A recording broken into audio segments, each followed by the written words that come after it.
Dear students, आप सबका एक बार फिर से स्वागत है। आज की इस वीडियो में मैं आपको भाग विधि से वर्गमूल सिखाऊंगा। इस वीडियो को आप शुरू से अंत तक देख लेते हैं तो इसके बाद आपको वर्गमूल निकालने में किसी प्रकार की कोई दिक्कतों का सामना नहीं करना पड़ेगा। वर्गमूल निकालने के दो विधियों से वर्गमूल निकाल सकते हैं, गुणनखंड विधि से और एक भाग विधि से। होता क्या है कि भाग विधि से अधिकांश बच्चों को समझने में दिक्कत होती है, लेकिन मैं आज है एकदम सरल भाषा में समझाऊंगा। तो ज़्यादा समय न गवाते हुए आ जाते हैं कंप्यूटर के स्क्रीन पर। अब इससे देखो, दो प्रश्न मैंने लिया है, ठीक। इन दोनों प्रश्नों को हल करके मैं समझाऊंगा। देखो, इस प्रकार प्रश्नों को हल करने के लिए सबसे पहले करो क्या ना कि कुछ इस प्रकार से लाइन खींच लेते हैं, ठीक। और खींचने के बाद हम अंतिम से जो भी संख्या दिया रहे वर्गमूल निकालने के लिए, अंतिम से हम पेयर बनाते हैं, जोड़ा बनाते हैं, ठीक। कभी कभी क्या होगा कि जोड़ा नहीं बनेगा, जैसे कि इस प्रश्न में देखोगे तो जोड़ा नहीं बनेगा। मतलब सभी अंकों का जोड़ा नहीं बनेगा, जोड़ा तो बनेगा ही लेकिन सभी अंकों का जोड़ा नहीं बनेगा। लास्ट में एक अंक जो है ना बच जाएगा। तो यदि जोड़ा सब में लग जाए तो जोड़ा में ही लगाएंगे, यदि अकेला कोई संख्या बच जाए तो अकेले में लगाएंगे, ठीक। अब देखो, इस प्रश्न को हल कर रहे थे तो सभी में जोड़ा लग गया। इसके बाद इसमें लगाते क्या हैं, तो इसमें हम टेबल लिखते हैं, एक का स्क्वायर, एक गुने एक बराबर एक। उसी प्रकार से दो के, तीन के, चार के, यानी कि 9 तक हम वर्ग लिख लेते हैं, संख्याओं का वर्ग लिख लेते हैं। और इन्हीं संख्याओं में से हम इस जोड़ा में लगाते हैं, ठीक। अब जैसे यहाँ 34 है तो 34 में किसको लगाएंगे, 34 में तो 36 नहीं लगेगा, 25 ही लगेगा। तो हम यहाँ पर 25 लगाएंगे। कैसे भाग बनाते हैं, तो हम उससे कम लगाते हैं, जो भी दिया रहता है उससे कम लगाया जाता है। तो हमने किससे लगाया, 25 को लगाया। 25 के बदले क्या लिख सकते हैं, 5 गुने 5, तो हम एक 5 ऊपर लिख देंगे और एक नीचे लिख देंगे, ठीक है। अब उसके बाद इधर घटा देते हैं। याद रखना है कि दाहिना तरफ हम घटाएंगे और बायां तरफ जो है इसको हम जोड़ देंगे। तो इधर जोड़ेंगे तो 10 हो जाएगा और इधर घटाएंगे तो तुम्हारा 14 में से 5 गया 9 और इधर खत्म कुटम, ठीक है। इधर हम घटा दिए और इधर जोड़ दिए और एक अंक लिखने के लिए जगह भी यहाँ छोड़ दिए हैं। क्यों छोड़े हैं, क्योंकि एक अंक लिखना है। अब उसके बाद देखो, जोड़ा में लगाए हैं तो जोड़ा ही हम नीचे उतारेंगे, जैसे कि 33 जोड़ा में है तो उतर जाएगा 33। अब समझना, यहाँ जगह छोड़ा हुआ है, मैंने क्या बताया कि एक अंक लिखने के लिए जगह छोड़े हैं। अब पता करेंगे कि यहाँ पर कौन सा अंक लिखाएगा, यानी कौन से अंक से हम लगाएंगे। यदि यहाँ पर हमें 9 लिखते हैं तो नीचे भी 9 लिखना पड़ जाएगा और गुना करना पड़ेगा, ठीक। अब देखो, 9 में 9 से गुना करोगे तो 9 81 कि एक वाक्य में 8, 9 में 0 से गुना करें तो 0, यहाँ पर 8 आ जाएगा, फिर 9। तो हम देख रहे हैं कि 933 सही ये है, 981 आ गया। तो हमको ज़्यादा नहीं लगाना है। भाग बनाते हैं तो क्या करते हैं, हम ज़्यादा लगा देते हैं, नहीं ना, उससे कम ही लगाते हैं हम। तो 9 न लगा के हम 8 बार में लगाएंगे। यहाँ 8 लिखेंगे और नीचे भी 8 लिखना पड़ जाएगा और इसे हम मिटा देंगे। अब 8 लिखे हैं तो 8 से 108 में गुना करना पड़ जाएगा। तो 8 8 64 है और फिर 8 एकम 8।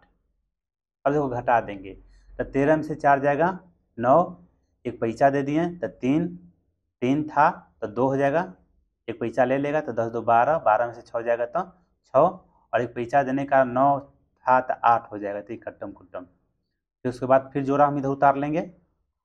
इधर तो घटा के लिख दिए ये वाला, इधर जोड़ के लिखेंगे ना हम, तो यहाँ पर कितना हो जाएगा, 116 हो जाएगा। इधर काम है जोड़ देना, इधर काम है घटा देना और फिर उसके बाद जोड़ा उतारना। अब देखो, अब फिर से पता करेंगे कि आखिर हम यहाँ कौन सा अंक लगाएं। जो अंक यहाँ लिखेंगे वही नीचे लिखना पड़ेगा और उन सब में गुना करना पड़ेगा। अब देखो 3 लगा 6 लगा के देखते हैं, पहले 7 लगा के देखते हैं। देखो 7 7 49। एक चीज़ और समझो, अंतिम में कौन सा अंक लगेगा इसको पता करना आसान होता है, ठीक। अंतिम वाला मेरे कहने का मतलब यहाँ 7 लगेगा कि 6 लगेगा, यह पता करना है ना, तो यह आसान होता है। कैसे आसान होता है, अब यहाँ पर देख रहे हो कि 6 है, तो इसमें खोजोगे इसमें 6 किसके किसके बीच में है, मतलब किसके किसके बीच में नहीं, अंत में है। तो 4 के वर्ग और उसके बाद 6 के वर्ग का अंतिम इकाई जो है ना 6 है ना।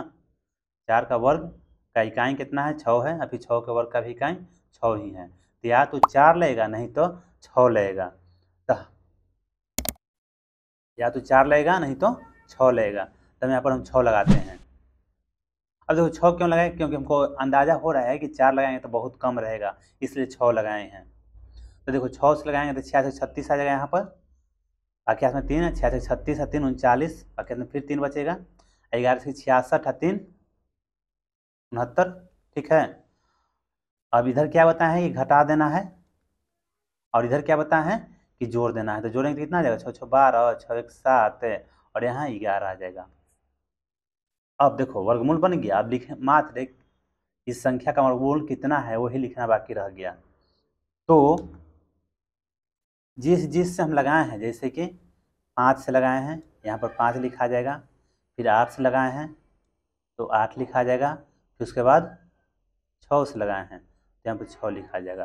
तो कहने का मतलब ना 3 4 3 3 9 6 का वर्गमूल, ये वर्गमूल का सिंबल है, कितना आया, तो 586 आ गया। देखा कितना आसानी से मैंने एक प्रश्न को बना लिया है, ठीक।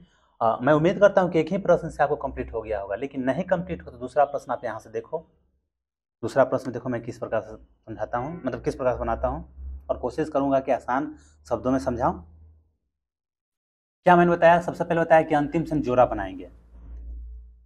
कभी कभी क्या होगा कि सभी अंकों का जोड़ा नहीं बनेगा, तो जो बच जाएगा अकेला अंक उसमें ही लगाएंगे हम। अब 6 है तो 6 में कौन लगेगा, 6 में तो देखो ना 9 तो लगा नहीं सकते हैं, तो 4 ही लगेगा ना।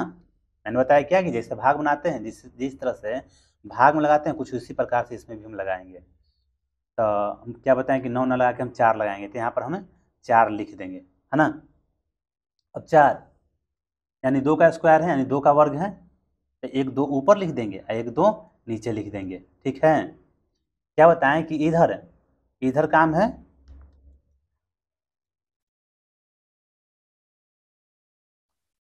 इधर काम है जोड़ देने का, इधर काम है घटा देने का, है ना। इधर जोड़ देंगे तो 4 आ जाएगा, और इधर घटा देंगे 6 में से 4 तो 2 आ जाएगा। यहाँ पर एक अंक लिखने के लिए जगह भी छोड़ देंगे, ठीक। इतना करने के बाद क्या करेंगे, हम जोड़ा उतारते हैं तो 59 उतर जाएगा, अब 259 आ गया। अब इस 4 के साथ यहाँ पर कौन सा अंक लिखें, वो जो अंक यहाँ लिखेंगे वही अंक नीचे लिखना पड़ेगा और गुना करना पड़ेगा कि 259 आ जाए, नहीं तो 259 के नज़दीक में, कम मतलब नीचे में है उसके नज़दीक में आए। देखो यदि हम 6 लिख दें तो गुना करें तो 36 की 6 बाकी हाथ में 3, अच्छा 24 3 27, हम देख रहे हैं कि बहुत ज़्यादा आएगा, 276 आ गया, है ना। 259 है ये है और 276 आ गया, तो हम 6 से न लगाकर 5 से लगाएंगे। 15 25 की 5, बाकी हाथ में 2, और 5 को 20 और 2 22। इधर काम है घटाना, इधर काम है जोड़ना, तो इधर जोड़ देंगे तो 50 आ जाएगा, और इधर घटा देंगे तो 9 में से 5 जाएगा 4, और 5 में से 2 जाएगा 3, और यहाँ पर कट्टम कुट्टम। यहाँ पर एक अंक लिखने का जगह भी हम पर्याप्त रखेंगे, यानी छोड़ देंगे। उसके बाद हम जोड़ा ही उतारेंगे, यानी कि 97 उतर जाएगा। 59 तो उतर चुका है, तो 97 ही उतारना ना बाकी रह गया है। अब यहाँ पर किस अंक से लगाएंगे, 7 से लगा के देखते हैं। देखो हमको अंदाजा हो जाता है, लेकिन हम जानबूझ के गलत लगाते हैं। अब 7 लगाएंगे तो नहीं लगेगा, 49 और 7 × 5 = 35। हम देख रहे हैं कि बेसी आया, आना चाहिए था 3400 कुछ, यहाँ 3500 आया है, जो कि घटेगा ही नहीं। तो हम बेसी नहीं लिखेंगे, यानी बेसी नहीं लगाएंगे, कम लगाएंगे, अधिक हम नहीं लगा सकते हैं। 7 से लगाएं नहीं लगा, 6 से लगाएंगे, 6 से लगाएंगे तो 0 6 में 6 से गुना करें तो 36 आ जाएगा, और फिर यहाँ पर 6 5 30 आ जाएगा। इधर काम है घटाने का, 7 में से 6 जाएगा तो 1, 9 में से 3 जाएगा तो 6, और यहाँ 4 यानी 461 आ जाएगा, और इधर हम जोड़ देंगे तो 512 आ जाएगा, ठीक है। आगे 97 तो उतार दिए हैं हम, अब कौन उतारेंगे? 61 उतारेंगे। देखो ना मच्छर लग रहा है। मैंने क्या बताया कि जब अंतिम में लगाना हो तो अंक पता करना मुश्किल नहीं होता है, या जो टेबल है ना, टेबल काम करता है पता करने में। अब देखो इसका पहले जो रफ किए हैं उसको मिटा देते हैं। इसका इकाई अंक कितना है? 1 है ना। हम देखेंगे कि इकाई अंक किस में 1 है। देखो पहला है, यानी 1 का वर्ग में इकाई अंक 1 है, और उसके बाद 9 के वर्ग में इकाई अंक 1 है। तो या तो 1 लेगा नहीं तो 9 लेगा, यानी कि यहाँ तो या तो 1 लिखेंगे और नहीं तो 9 लिखेंगे। लेकिन देखो 1 लिखेंगे ना तो लगेगा ही नहीं, इसलिए हम 9 लिखेंगे। तो देखो गुना करेंगे तो 9 81 की 1, बाकी हाथ में 8, और 9 दूनी 18, 8 26 की 6, बाकी हाथ में 2, और 9 एकम 9 और 2 11 की 1, बाकी हाथ में 1, और 9 45 है 1 46, घटाएंगे तो खत्म। इधर हम जोड़ देंगे।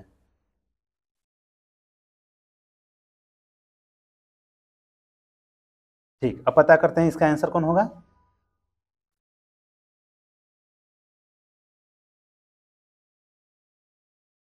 दो, 5 है ना, फिर उसके बाद 6, फिर उसके बाद 9, यानी कि 65, 99, 76, 1 का वर्गमूल कितना होगा? तो 25, 69 हो जाएगा, जो कि यह आंसर है। तो मैं उम्मीद करता हूँ कि मैंने भाग विदेश वर्गमूल निकालना बहुत आसान शब्दों में समझा दिया होगा। तो दोस्तों वीडियो अच्छी लगी हो तो वीडियो को लाइक कर चैनल जरूर सब्सक्राइब करें, और हो सके तो अपने इसे दोस्तों में शेयर करें। Thanks for watching.